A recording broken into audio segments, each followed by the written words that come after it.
de ne pas rouvrir le contentieux avec l'Algérie, en dépit de la guerre de 1963, et il pensait qu'en échange de cela, l'Algérie allait le soutenir dans sa politique de récupération du Sahara occidental, c'est-à-dire du Sahara espagnol. Il n'en fut rien. L'Algérie fit comme si elle était d'accord avec les revendications, marocaines, mais dès que l'Algérie put agir, eh bien, elle organisa un mouvement de sédition qui était bien entendu destiné à créer une fiction d'État indépendant, d'État sahraoui indépendant, à travers le Front Polisario. Et cela pourquoi?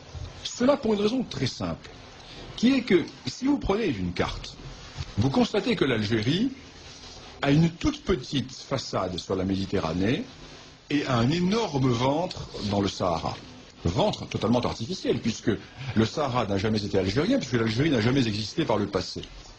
Et le Maroc, lui, est un pays qui, avec le Sahara occidental, dispose d'une immense façade atlantique, vie de relations tournée vers l'ouest.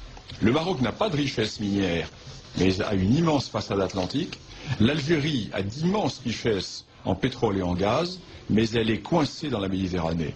Le détroit de Gibraltar peut être fermé demain, l'Algérie sera totalement enclavée, alors que le Maroc a cette immensité d'ouverture vers l'Atlantique.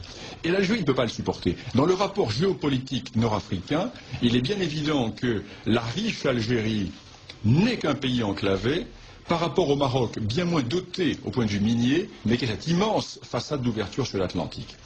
Et deuxième raison, existe en Algérie, dans une zone qui est historiquement marocaine, mais qui a été rattachée à l'Algérie par la France, existent les gisements des mines de Garad Djebilet, et ces mines, exploitées en étant ouvertes vers la Méditerranée, avec 1700 km de voies ferrées, ne sont pas rentables.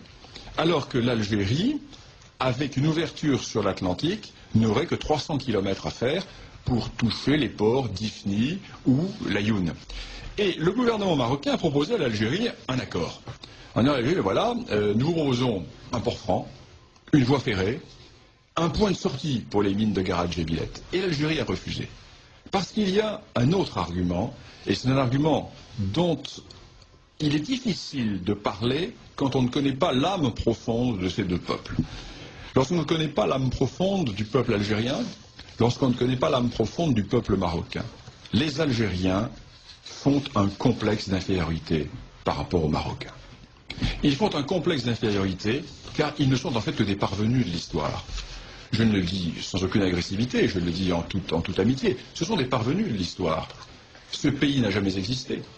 Au mieux, il fut une dépendance turque, une suite de bellicats. Il était un monde d'anarchie. Il n'y a pas d'histoire de l'Algérie. D'ailleurs, Ferhat Abbas l'avait dit. J'ai visité les cimetières et je n'ai pas trouvé d'histoire de l'Algérie. Eh bien, de l'autre côté de la Moulouya, existe un royaume qui a 12 siècles d'histoire.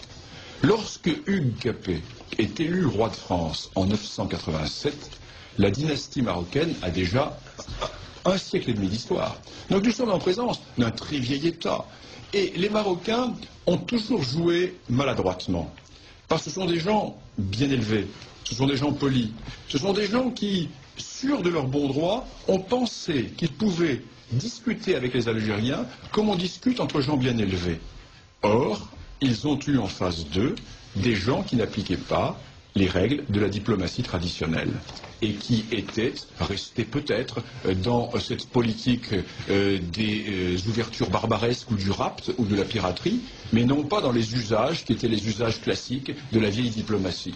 Et les Marocains se sont trouvés du jour au lendemain pris par cette réalité algérienne et ils commencent à comprendre maintenant que l'on ne négocie pas avec l'Algérie comme on négocie avec l'Espagne ou avec la France, pays de vieille civilisation, de vieille tradition politique. Alors aujourd'hui, la situation est très claire. Les Marocains ont proposé une large autonomie au Sahara occidental, dans le cadre du Maroc. Et l'on s'achemine vers ce genre de solution. Alors que vont faire les Algériens? Eh bien, ou bien ils vont accepter, ou bien ils vont refuser. Et l'ONU, qui est en charge du dossier, commence à en avoir assez. Et je l'ai bien senti lors de cette réunion à New York, où il y avait tous les responsables de l'ONU.